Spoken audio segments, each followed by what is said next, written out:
வணக்கம் மக்களே. நடிகர் எம்ஜிஆரை பிடிக்கும்னா நம்ம சேனலை சப்ஸ்கிரைப் பண்ணிக்கோங்க. 14 நாளில் உருவான நடிகர் எம்ஜிஆரோட படம். பாடல் எழுத முடியாமல் திணறிய கவிஞர் வாலி அவர்கள். டெலிஃபோன்லேயே வரிகள் சொன்ன கவிஞர் கண்ணதாசன். இந்த தகவலை பற்றி இந்த வீடியோவில் பார்க்கலாம் வாங்க.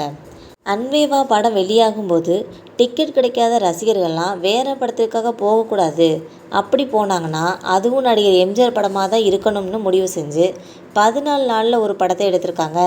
நடிகர் எம்ஜிஆர் மற்றும் கவிஞர் கண்ணதாசன் இடையே மோதல் இருந்த அந்த காலகட்டத்தில் கவிஞர் வாலி அவர்கள் பாடல் எழுத திணறியதால் கவிஞர் கண்ணதாசன் நடிகர் எம்ஜிஆரோட படத்துக்காக பெங்களூர்லேருந்து டெலிஃபோன்லேயே பாடல் வரிகளை சொல்லியிருக்காங்க. அந்த பாடல் தான் இன்றைக்கு வரையும் பெரிய ஹிட்டாக ஒழிச்சிக்கிட்டு இருக்குன்னே சொல்லலாம்.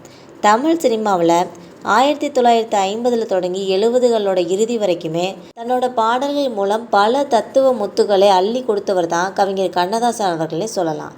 இன்பம், துன்பம், காதல், சோகம்னு நவரசங்களையும் தன்னோட பாடல் மூலம் ஒலிக்க செய்த கவிஞர் கண்ணதாசன் நடிகர் எம்ஜிஆர் மற்றும் நடிகர் சிவாஜி, முத்துராமன், ஜெமினி கணேசன் உள்ளிட்ட கிளாசிக் சினிமாவோட முன்னணி நடிகர்கள் பலருக்குமே ஹிட் பாடல்களை கொடுத்துருக்காங்க என்பது குறிப்பிடத்தக்கது.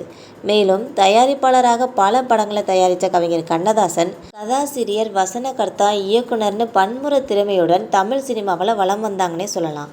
அதோடு மட்டுமல்லாமல் தன்னோட பாடல்கள் தத்துவங்களை அள்ளி கொடுத்த கவிஞர் கண்ணதாசன் எம்.எஸ். விஸ்வநாதன் அவர்களோடு சேர்ந்து பணியாற்றிய அத்தனை படங்களுமே கிளாசிக் சினிமாவில் உச்சம் தொட்ட படங்களாகவே இருந்துச்சுன்னு சொல்லலாம். அந்த படத்தோட பாடல்கள் எல்லாமே இன்னுமே ரசிக்கக்கூடிய வகையில் இன்றைக்கி வாழ்க்கைக்கு ஒத்து போகக்கூடியதாகவும் இருக்குதுன்னே சொல்லலாம்.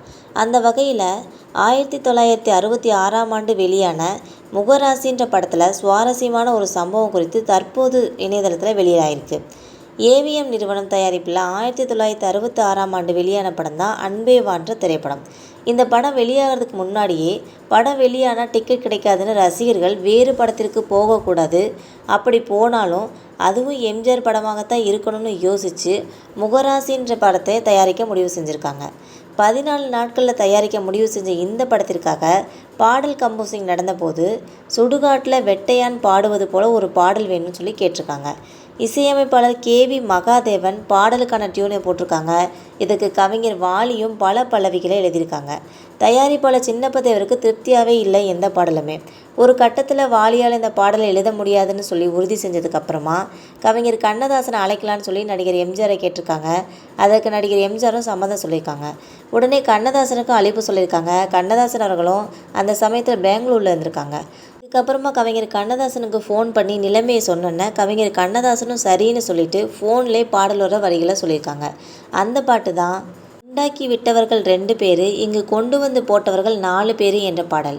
இந்த பாடல் இன்றைக்குமே ரசிகர்கள் மத்தியில் ஒரு நல்ல வரவேற்பை பெற்று வருதுன்னே சொல்லலாம். உங்களுக்கும் கவிஞர் கண்ணதாசனை பிடிக்கும்னா மறக்காமல் நம்ம சேனலை சப்ஸ்கிரைப் பண்ணி பெல் ஐக்கானை கிளிக் பண்ணிக்கோங்க. இது போன்ற டெய்லி வீடியோஸ் உடனுக்குடன் வந்து சேரும். தேங்க்யூ.